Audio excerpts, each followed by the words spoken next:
estava falando aqui antes de você entrar, Cori, vou te chamar de você pelo tempo aí que Cori, a gente já tem. Cori. Então, eu peguei seu currículo e estava mostrando para eles aqui, são 8 páginas, então a gente já perdeu 9 minutos. Não. Se eu falar tudo isso aqui de qualificação, a gente vai perder mais tempo.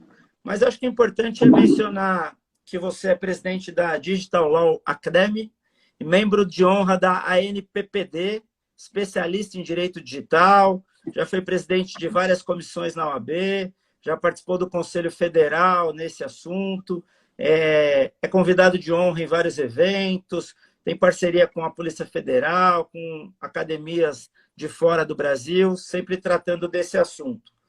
E aí, é uma honra recebê-lo, Cori. Obrigado por ter aceito o convite. A gente tinha marcado numa outra data e aí teve um problema, mas graças a Deus foi passageiro. Queria aí te passar a palavra, agradecer já a todos que estão nos seguindo, passar a palavra para você fazer uma introdução e a gente tratar desse assunto tão interessante. Quando você propôs o tema, eu achei interessante a coisa de falar dessa modernidade líquida do Bauman, tal, essa coisa de trazer um pouco de, não sei se romantismo é a palavra certa, mas trazer um pouco mais de sentimento para a questão do direito. Isso é interessante. Não estou ouvindo. Está me ouvindo bem? Estou me ouvindo. Agora você estava de lado, agora você está bem. Estranho, parou de ouvir. Você não está me ouvindo?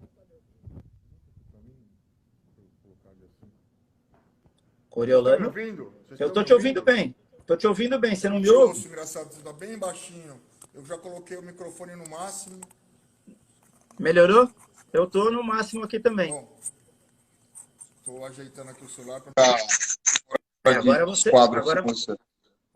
veio com a voz... Você veio com a voz mais forte. Não Melhorou vai? a minha? Então vamos colocar assim. Melhorou a minha voz? Agora travou você aí.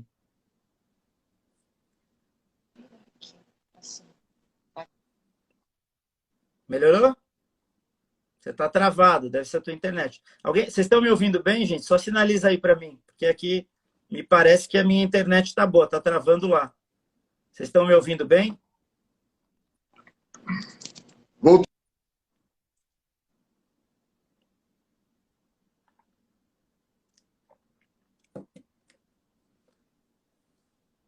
Estão me ouvindo? Coriolano, eu acho que é aí. Quer sair e entrar de novo? Não, agora deu certo.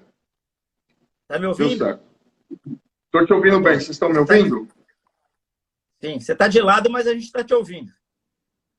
Tá bem, é que não tem problema. O suporte, infelizmente, ele só fica nessa posição. Se eu tentar mexer agora, quando você estiver falando, eu mudo, daí eu começo a tentar configurar melhor aqui. Peço desculpas, por mais que a gente arrume tudo aqui. Tem computador de um lado, o livro do Bauman do outro. A gente faz aqui o estúdio em casa, né? Põe um ar-condicionado pertinho.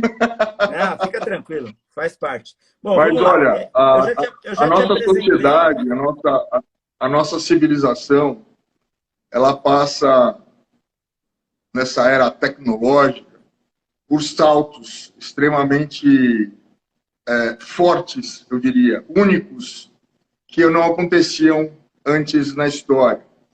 Nós tínhamos uma sociedade industrial onde nós tínhamos bens que eram produzidos por outras pessoas. Nós passamos depois para uma sociedade pós-industrial, onde nós temos acesso a produtos, outros produtos e serviços prestados por outros. Uma sociedade da informação, que ela passa a ser global, informacional, em rede, com o advento da internet. E nós hoje temos uma sociedade da economia compartilhada, da troca de conhecimentos e da necessidade de uma velocidade informacional. Ocorre que, segundo Bauman, ao termos acesso a esse conjunto de informações, temos acesso ao verdadeiro com muita facilidade e também ao falso, as chamadas fake news. Bauman também relata que nós, enquanto seres humanos, nós aprendemos nessa sociedade digital a mentir de forma melhor, porque a mentira se torna um veículo para que você tenha maior poder e controle sobre o outro. A manipulação digital faz com que você possa receber receita, para que você possa enriquecer. Vou citar um exemplo do estelionato sentimental. Hoje existem grupos, quadrilhas, Constantino, que mapeiam mulheres, homens com poder aquisitivo e passam a se relacionar com essas pessoas. Ocorre que não existe um vínculo de sentimento real. E essa pessoa já levanta a mão em determinado momento: ah, minha mãe está doente, precisa fazer uma cirurgia de 100 mil reais. Ah, meu pai teve um derrame, etc. Sempre é o pai, ou a mãe, ou a avó que está com algum problema. Essa pessoa transfere 100 mil, 200 mil, 300 mil. Quando o estelionatário sentimental ele se cansa de mentir, ele já parte para outra, né? Eu conversei com 5 mulheres de Brasília que foram vítimas de um golpe de um mesmo professor, bem apessoado, Dom Juan, com uma oratória impecável.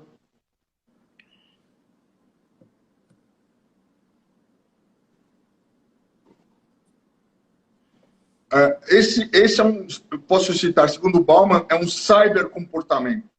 É um comportamento novo. É como nós olharmos para o antigo, isso sempre aconteceu, com um novo olhar. Hoje eu posso manter relacionamento com 5, 6, 7 pessoas simultaneamente através das redes, né? O sexo virtual, ele é permitido no casamento, não é permitido no casamento. Ele é permitido no namoro, não é permitido no namoro. As pessoas, Constantino, elas não convencionam, não estipulam as regras do bem viver.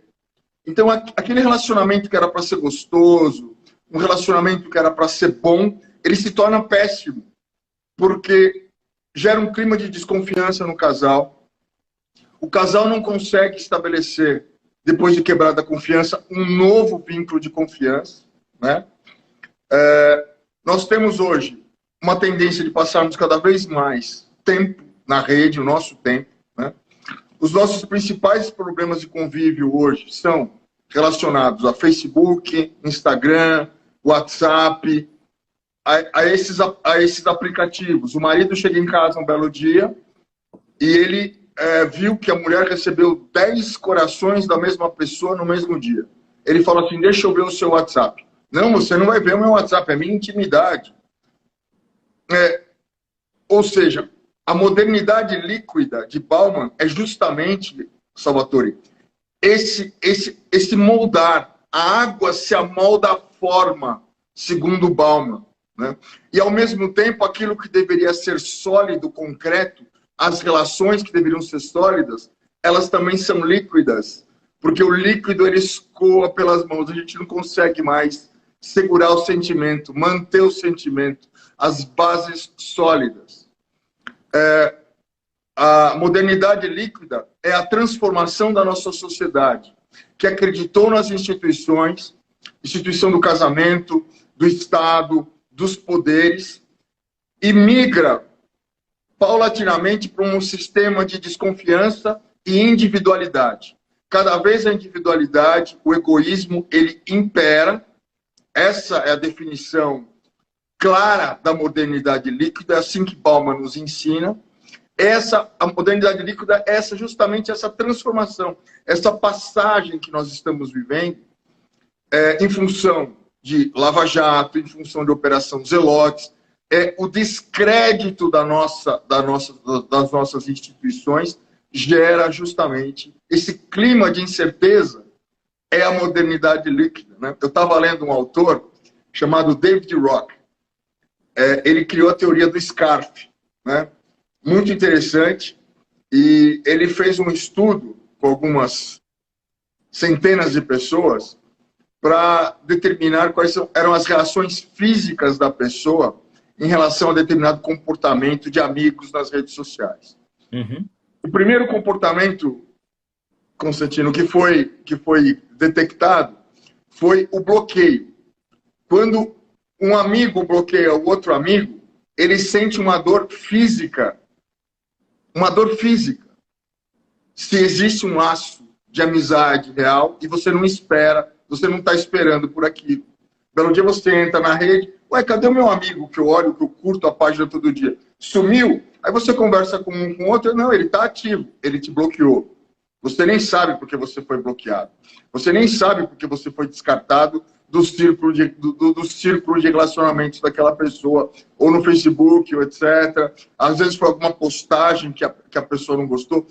A Bauman explicita que nós vivemos numa era da solidão. Vivemos numa era da solidão porque nós não temos mais paciência, tolerância um com os outros. Esse sentimento de tolerar, esse sentimento de nós olharmos para o outro e nos colocarmos no lugar dele, segundo Bauman, está cada vez mais raro, dando cada vez mais, trazendo para cada vez mais para o nosso mundo tecnológico. Ele trouxe também diversas fragilidades e incertezas. Né? Nós temos, então, que construir novas soluções para novos desafios, ampliar o conhecimento em relação a nós mesmos, aos riscos que nós estamos correndo, tentar implementar na nossa família, no nosso dia a dia, na economia familiar, novos processos de controle e de convivência. Né? Tudo isso vai gerar para as famílias do século XXI oportunidades, pioneirismo, troca de experiências e suas contribuições. Essas famílias vão se tornar cada vez mais referências, porque hoje o número de divórcios, meu último artigo fala sobre isso, o número de divórcios no Fórum João Mendes, a causa do divórcio, em 70% dos casos, é o Facebook. É o Facebook. Ou porque ela ou ele descobriu que existia algo de errado. Vou citar um exemplo para você, Constantino. Você que é um homem muito sensível. Eu estava dando aula no Mackenzie, então tinha dois alunos sentados na primeira fileira. Daqui a pouco, eu tenho que interromper a aula mais cedo porque começa uma discussão entre um casal que estava sempre harmônico. Terminei a aula 10 minutos mais cedo e fui conversar com o casal. Ela falou, professor, o que a ex-namorada dele, que ele disse que tinha bloqueado, está fazendo, curtindo as nossas fotos no Facebook, que deveria ser nosso? Ele a bloqueou e agora a desbloqueou. Ou seja, ele diz que isso aconteceu instantaneamente. É a mesma coisa, Constantino, você passa a se relacionar com uma pessoa e você firma as regras pelas quais você vai viver com aquela pessoa. E a pessoa diz, olha, eu me relacionei com fulano, beltrano, ciclano, e ele também faz a mesma coisa. Pois bem, essas pessoas vão continuar no seu círculo de amizade virtual, tecnológico, vão continuar tendo acesso à sua vida com aquela pessoa a partir daquele momento, ou não? Isso precisa ficar definido, bem definido. Né? E aí surgem o que esse clima de incerteza que Bauman diz que nós estamos vivendo, que a modernidade líquida é um clima de dúvidas e incertezas em função de que nós assumimos um individualismo cada vez mais forte nas nossas relações. Nós descartamos o outro muito fácil. Nós podemos conquistar o outro de forma muito fácil, porque eu tenho um relacionamento bom, mas eu tenho ao mesmo tempo 10 opções virtuais no Tinder, no Face, no Happening, que aquilo me dá uma oportunidade de, a qualquer momento, se meu relacionamento, plano A não está dando certo, eu já estou com o plano B, com o plano C, com o plano D, e aí as pessoas acabam não se dedicando a absolutamente nada. Né? Então, a modernidade líquida, né, eu escrevi um artigo sobre a era Tinder, é o amor, o amor se desfalecendo, né? O amor que faz mal à alma, essas novas relações múltiplas nas redes sociais que nos dão um clima de incerteza em relação a tudo, a eleições, Donald Trump, das eleições presidenciais, as últimas dos Estados Unidos, agora nós vamos ter novas eleições. O presidente Donald Trump lançou um boato à sua equipe de que o presidente Barack Obama pertencia ao Estado Islâmico. Isso ganhou uma força tremenda. Por quê? Por força da pós-modernidade. Por força da pós-verdade, que é um elemento, a pós-verdade é um elemento da pós-modernidade. Constantino, o que é a pós-verdade segundo a Universidade de Oxford? É aquilo que se adequa à minha ideologia pessoal, é o discurso que me atende, independente de ser verdadeiro ou falso, Constantino. Se eu já tenho uma opinião formada sobre você e chegar uma notícia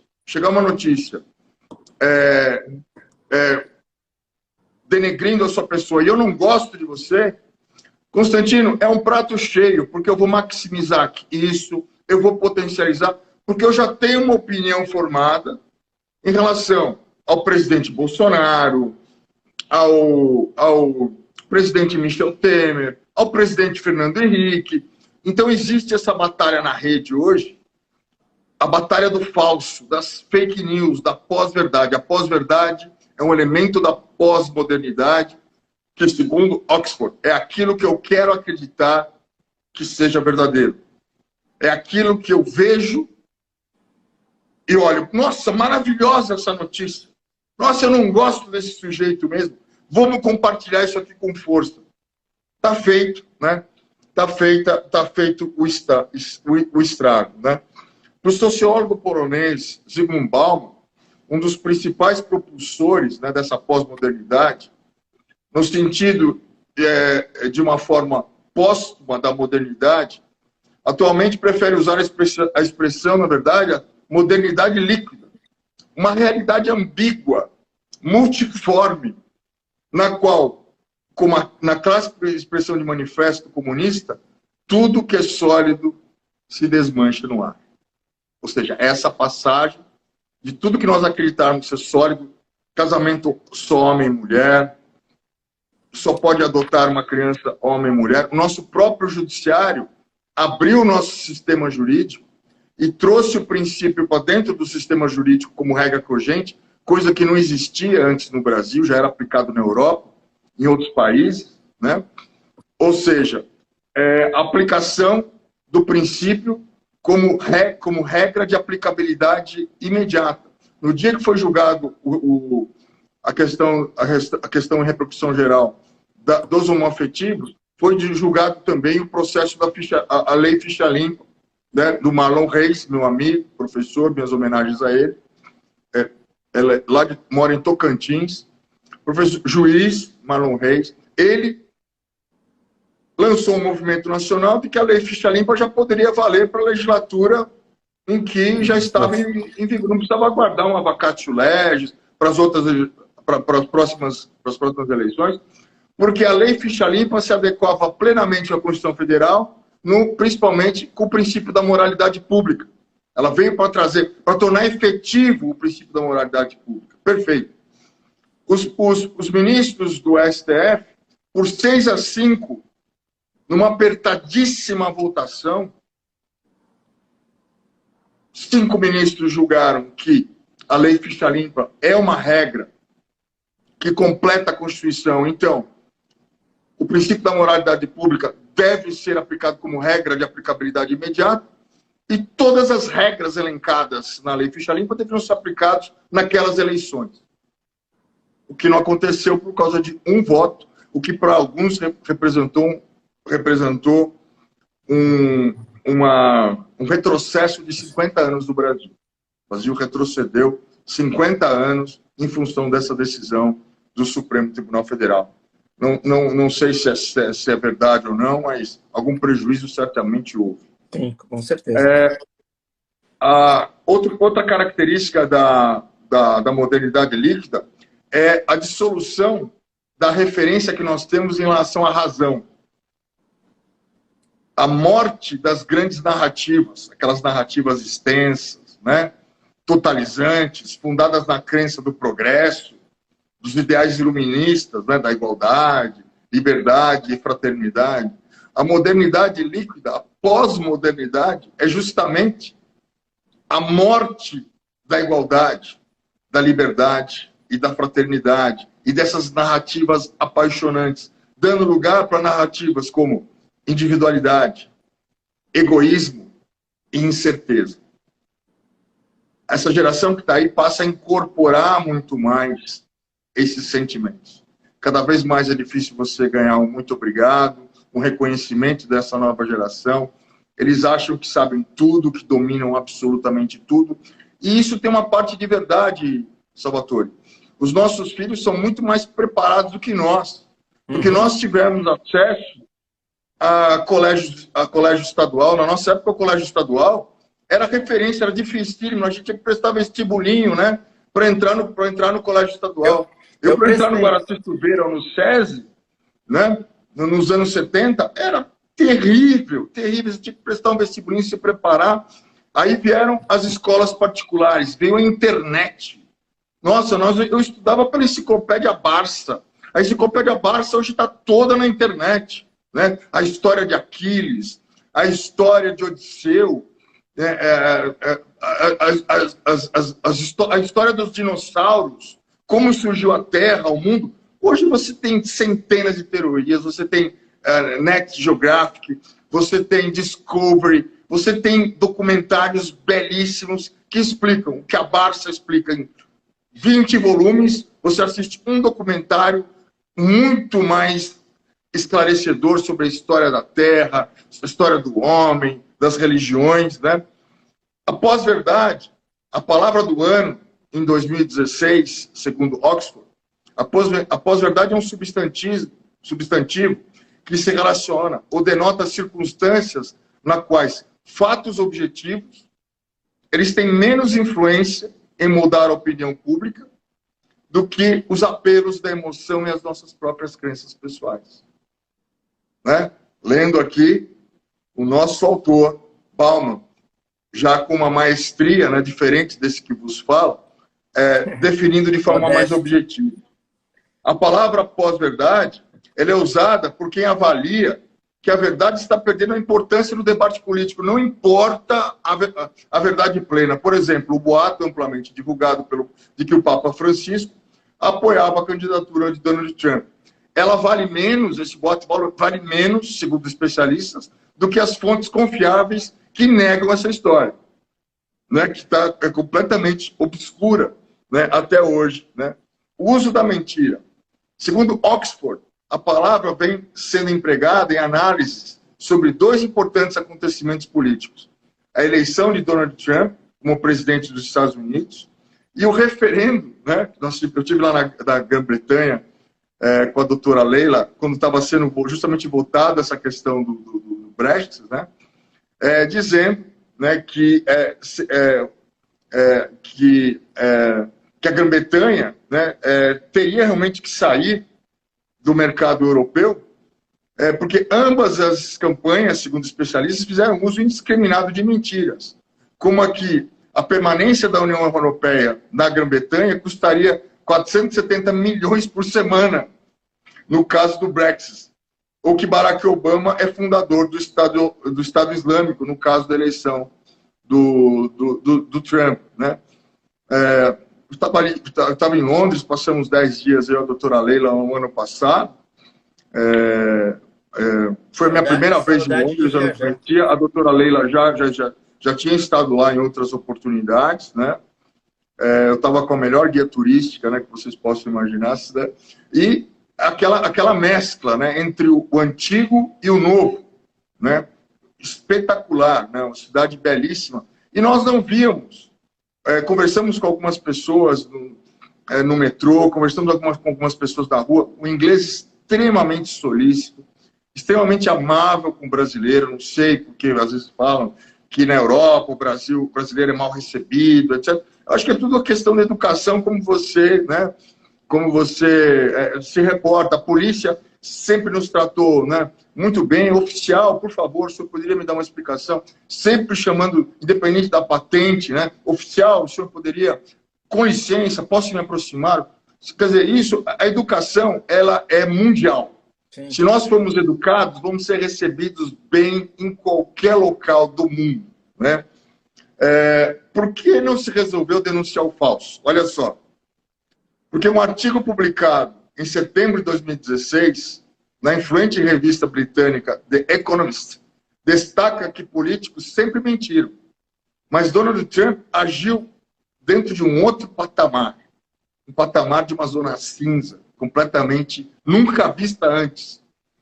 A leitura de muitos acadêmicos e da mídia social é de que as mentiras fizeram parte de uma abordagem bem-sucedida, de uma estratégia de apelar para preconceitos, para radicalizar posicionamentos. Nós temos muitos radicais do eleitorado. Apesar de claramente infundadas essas questões, denunciar essas informações como falsas não bastou em nada para mudar o voto majoritário do Donald Trump. Porque os extremistas continuam a ser extremistas. Os evangélicos continuam com seus preconceitos. Nós, infelizmente, continuamos com os nossos preconceitos, com as nossas ideologias. Nós não conseguimos fazer como Albert Einstein, quando ele disse, ele entra na sala de aula, Einstein, Princeton, ele abre a porta, ele vai se dirigindo ao meio da sala e todos os dias de manhã ele dizia para os seus alunos, bom dia, penso 99 vezes e nada descubro. Então mergulho num profundo silêncio e a verdade me é revelada. O nosso filósofo catarinense, Humberto Roden, para nossa sorte, ele foi aluno de Einstein em Princeton. E ele, com espírito desafiador, ousou mais do que todos os outros alunos. Ele ergueu a mão e disse, professor, emblemáticas e belas palavras, porém não alcanço o seu entendimento. Einstein disse, é simples. Enquanto eu sou o armário com as minhas velhas teorias, eu sou um guarda-roupa repleto de conceitos, preconceitos, de raiva, rancor, de sentimentos passados. Apenas no árduo exercício diário de me propor o silêncio, de me desconstruir, todos os dias, é que posso me projetar como um novo. Vazio, puro, sem conceitos e preconceitos, esses ficam do lado de fora da sala. Eu entro em sala de aula vazio para trocar com vocês experiências, para aprender com os meus alunos. Porque o verdadeiro mestre, ele sabe que ele muito mais aprende do que ele ensina em sala de aula. Se realmente ele for um grande mestre, como era Albert Einstein. E a partir da fala de Einstein, Humberto Roden, que escreveu o livro Assim Dizia o Mestre, compre, leiam. Ele faz, na minha concepção, ele traz para o mundo moderno a maior definição sobre o que é a verdade.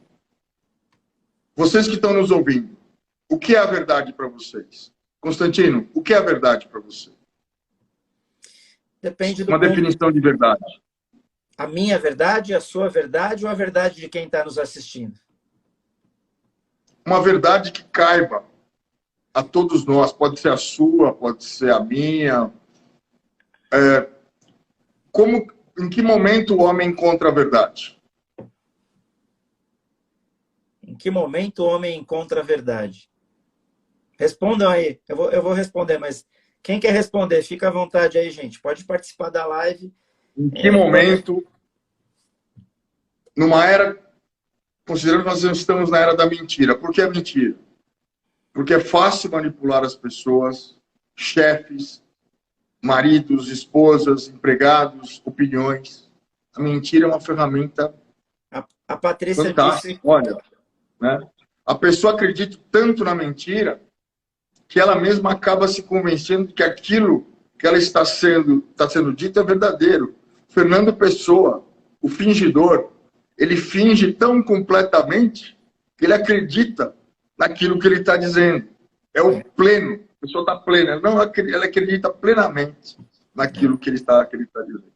O que as pessoas estão respondendo? A Patrícia respondeu que encontra em si mesmo, encontra sozinho. A doutora Irene, consigo mesmo, internamente. O Bira, quando é ele mesmo. Eu sou o caminho, a verdade e a vida. Quando acha a si mesmo. É a adequação do intelecto à coisa. É isso aí. As pessoas estão dizendo isso.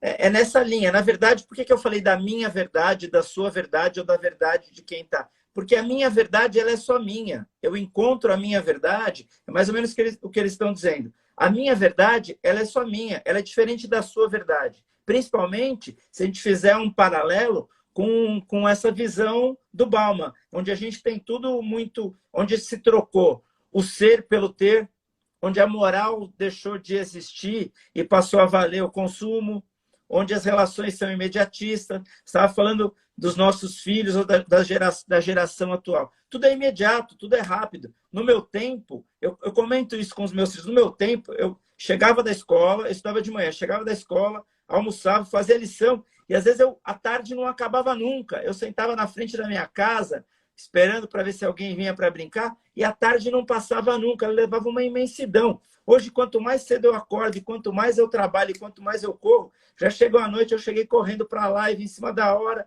porque, assim, as coisas estão muito dinâmicas, muito rápidas, e elas perderam um pouco da essência, da coisa, da relação concreta, né? Eu acho que hoje as pessoas não têm mais relação, hoje elas têm conexão, né? Eu me conecto com você, mas eu não me relaciono com você. Então, as coisas viraram... acho que o resumo é esse, líquidas, né? Elas escorrem pela mão. Porque eu não tenho a coisa sólida, concreta, fundada na confiança, né? Hoje ninguém confia em mais ninguém. Essa informação é verdadeira ou ela é fake news? E aí você cria diante disso o nós e eles, o coxinha e o mortadela, o ódio disseminado. Então, a gente passa por um momento em que, assim, eu ser seu amigo de verdade, te respeitar como eu te respeito e receber o carinho que eu recebo, é exceção, não é mais regra. A regra não é mais... quantos amigos... Tem até a música, acho que é do Oswaldo Montenegro, né? Faça uma lista dos amigos. Tal. Quer dizer, tudo ficou descartável, tudo ficou rápido, tudo ficou... É muito fácil de eu trocar você, porque eu entro no Instagram, eu tenho 200 seguidores, então eu posso trocar você muito rápido. Até porque, no meu tempo, a relação era olho no olho. E hoje eu crio o que eu quiser. Eu tenho filtro para colocar no Instagram, eu fico mais bonito, mais magro, mais alto, mais rico. Então, quer dizer, a gente perdeu a essência. Eu acho que é mais ou menos... Você é o especialista no assunto, mas me parece que a gente perde a essência, né? Tudo fica... Onde? Eu preciso ter para mostrar. Eu não preciso ser. Não adianta eu ser uma pessoa completa, uma pessoa que estuda, uma pessoa que faz o bem. Eu preciso mostrar aquilo que talvez eu não seja, que é o que as redes sociais trazem, né? Eu não mostro um momento de oração, eu mostro quando eu comprei um tênis novo. Eu não mostro um momento de reflexão. Eu mostro quando eu troquei de carro, quando eu estou na praia, fazendo selfie. Acho que passa por isso, né? Por um esvaziamento do conteúdo. Não sei se eu fui além, é você que é o especialista, mas estou tentando... Assino embaixo com tudo que você disse. Explanou com maestria, brilhantismo, com o coração, principalmente. E a definição de Roden sobre a verdade, ele diz assim: para muitos a verdade é Deus. Deus é a verdade. A verdade é Deus. Deus é a verdade. Não. Se a verdade é Deus, o que é Deus? Existe um Deus? E assim ele passa uma página inteira do seu livro debatendo com ele mesmo acerca da definição de verdade, voltado com um olhar religioso. Aí ele diz: não, parem, senhores. A verdade está além. Ele diz: A verdade, ela não pode ser escrita num pedaço de papel. Ela não está nas leis. Ela não está nos dogmas. Ela não está na religião. A verdade, ela não pode ser dita com o som das palavras. A verdade suprema é aquela em que você lê e que você ouve e, no segundo momento, aquilo faz sentido para você. Toca a sua alma, o seu coração. E você absorve aquelas palavras, você absorve aquele conhecimento no texto e você tem um sentimento, uma interpretação sua sobre a verdade. Aí que você explorou muito bem, existe a verdade, a minha, a sua, a verdade coletiva, né? A ética, a moral, que para cada um é diferente. E aí Shakespeare diz que por isso, por essa visão multilateral que nós temos da vida, é que nós somos seres tão complexos. Shakespeare dizia que a verdade, se aproximando muito do que diz Roden, Shakespeare dizia que a verdade ela vem representada na figura do cristal. Depende do lado que você enxerga do cristal, da posição social que você está, se você é presidente de comissão, presidente da OAB, conselheiro, se você é juiz, promotor, você está diante de uma realidade sua, de uma realidade, você se postou de um lado do cristal e está vendo através dele. Mas Shakespeare dizia que o cristal ele é prova emblemática daquela sociedade igualitária, fraterna, que foi perdida. Uma sociedade pura, porque assim é o cristal. Translúcido, puro, soberano, forte. Por que o cristal é forte? E Shakespeare traz a figura do cristal para a peça de Coriolano, imperador romano. Por quê? Porque Shakespeare diz que o cristal representa a força da própria vida sobre o homem, porque o homem, ao pegar o cristal em suas mãos, ele não consegue esmagar o cristal com o seu punho. Ele não tem essa força de destruir a realidade, de destruir a visão do outro. E ele encerra de forma magistral, dizendo que não há véu hipócrita que mascare a verdade, as ações da justiça, seja por respeito ou medo. Senhores, vejam a profundidade de um pensador com a figura de um cristal. Ele traz diversos momentos para nós de reflexão. Olha, até me arrepio toda vez que eu lembro de Shakespeare, da sua profundidade, né? E Bauman diz que a modernidade líquida ela não está totalmente fora do que nós buscamos, na verdade. Porque se nós pudermos como água, nos adequarmos à forma, essa forma nova, tecnológica de conviver, mas de uma forma humana, sermos cada vez mais humanos, nós poderemos tornar o líquido sólido. É o momento, nesse patamar, em que ele diz em que a sociedade humana passa por uma transformação. Ela se renova e passa a acreditar no potencial humano para que outro mundo seja possível. Uma metamorfose do cidadão, sujeitos de direitos, e do indivíduo em busca de uma afirmação cada vez maior dentro do seu espaço social.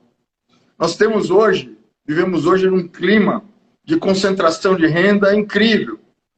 O governo americano ele quer fatiar a Apple, ele quer fatiar a Amazon, ele quer fatiar o Google e quer fatiar o Facebook. São as 4 empresas mais poderosas do mundo, mais poderosas do que governos, mais poderosas do que a China, porque informação é poder. Os dados são o petróleo da nova economia. Nós temos microdados na rede. Nós transformamos esses microdados em dados. Dados em informações. Informações em estatísticas. Estatísticas em conhecimento. E o conhecimento ele se torna sabedoria para essas empresas, porque elas sabem exatamente o seu mercado, o momento de atacar, E foi essa análise de dados que fez o Facebook, eles revelaram agora, comprarem o Instagram, comprarem o WhatsApp. Porque dentro dessa cadeia informacional, os núcleos de inteligência artificial, os seus técnicos, seus consultores disseram, são dois potenciais competidores para nós. Nós temos que absorver rapidamente o Facebook e o Instagram. Senhores, o governo americano quer desfazer o negócio do Instagram, quer que o Instagram, que o Facebook venda o Instagram. O governo americano quer que o Mark Zuckerberg venda o WhatsApp, porque o poder de concentração de informação em torno do Facebook, ele tem hoje praticamente o monopólio mundial da informação, pode mudar governos. O Facebook ele pode mudar a opinião pública com seus algoritmos. Quem audita os algoritmos do Facebook e do WhatsApp? Eu estou teclando com um amigo acerca de viagem, negócio, eu abro o Facebook e está lá a propaganda para viagens e negócios. Eu falo por telefone ou no Google, com Android, que eu estou querendo comprar uma viagem A ou B, daqui a pouco eu acesso no Google, está tudo lá no Google, etc. Essa secretária eletrônica da Amazon, eles declararam que ela ouve tudo, armazena todos os dados, mas que esses dados não são utilizados. Armazena para quê, né? Por que armazena? Né? O Facebook ele sofreu o primeiro processo por quebra de privacidade nos Estados Unidos, quando o Mark Zuckerberg ele foi a uma universidade famosa nos Estados Unidos, não me lembro o nome agora. No final da palestra, um aluno levantou a mão e disse: Mark, eu perdi meu Facebook com todas as informações, me dá seu nome. Eu vou mandar entregar o seu Facebook para você reinstalar. Vou mandar todas as informações, você reinstala tudo. Todo mundo. As informações públicas, né? Eu estava público, né? Se supõe. Conversas privadas, curtidas, análise do perfil dele, estava tudo lá sendo analisado pelos consultores do Facebook. Eu estou para assistir a Netflix o novo filme que fala Os Desafios da Rede. Está no Netflix, é novo esse filme, foi lançado agora, recentíssimo, né? Eu estou assistindo a série Biohackers. Assistam a série Biohackers, mexe com a sua cabeça. O Netflix é uma das empresas mais ricas do mundo, né? Já está competindo com a Amazon. A Amazon entrou no negócio da Netflix para tentar dar uma equilibrada, R$ 9,90, com filmes ótimos também. Eu sou assinante da Amazon Prime, R$ 9,90. Com filmes ótimos, fantásticos, séries fantásticas. Né? Ou seja, essas empresas, Salvatore, elas têm a manipulação do poder, né? E por que, analisando Bauman, nós podemos buscar a raiz da corrupção? Porque na modernidade líquida, nós perdemos o senso de pertencer ao Brasil, a uma entidade, a ter orgulho das nossas instituições. Ah, não, aqui sempre roubou, vamos roubar mesmo. Né? Eu estava falando com um coronel, meu amigo, que está trabalhando em Brasília, está trabalhando num órgão de governo, que eu não vou citar o nome. Ele falou: Coriolano, fui colocado aqui porque aqui era um dos órgãos mais corruptos. Tem 3 bilhões de receita aqui parados, que podem ser dedicados a melhorias estruturais no Brasil, 3 bilhões, que não foram liberados até hoje. Né? Perda de objetivos, nós estamos perdendo cada vez mais nossos objetivos. Dispersão do mundo, nós não sabemos para onde vamos, como vamos, quais são nossos projetos, quais são nossos objetivos a curto, médio prazo. Né? Cada vez mais nós não sabemos por quê. Somos dirigidos pela Covid, somos dirigidos pelo governo, somos dirigidos pelo Netflix, somos dirigidos pela mídia. Né? Aí nós passamos nessa dispersão de si mesmo. Se nós sofrermos um trauma que não estamos ali, depressão, isolamento e tristeza. E eu trago o estudo de Harvard para vocês acessarem no YouTube, o estudo dos 75 anos. Há 75 anos, Harvard vem analisando famílias, está na terceira geração esse estudo. Parece ser simples, mas não é simples o que eu vou dizer. Harvard chegou à conclusão, depois de 75 anos, esse estudo está no YouTube, vale a pena vocês assistirem, que as famílias, essas famílias de 3 gerações, em que essas 3 gerações viveram de forma com dificuldades, etc., com todo tipo de desordem que uma família pode passar em algum momento, mas as famílias que passaram mais felizes, mais tempo, tiveram muito mais saúde, prosperidade, bons relacionamentos, passaram por momentos, relatam terem passado por momentos maravilhosos e não existe nenhuma conexão com níveis de riqueza, nenhuma conexão com níveis de soberba, etc., essa felicidade. Eu estava lendo um filósofo ontem, ele dizia, vou lembrar já o nome dele, ele dizia que a felicidade é como você se sente, é uma determinação da alma, né? É uma alegria interior que ninguém é capaz de tirar de você se você assim o determinar. Eu vou ser feliz, apesar de tudo que eu estou vivendo. Bauman define a modernidade líquida dentro de um outro parâmetro, dizendo, como eu já disse, que nós passamos pela quebra das estruturas, um fraturamento, sociedade fraturada. A estrutura de solidariedade coletiva, ela morre e ela dá lugar para uma sociedade onde é mais valioso a disputa e a competição. O melhor tem que estar sempre na frente, sempre os melhores, melhores notas, etc.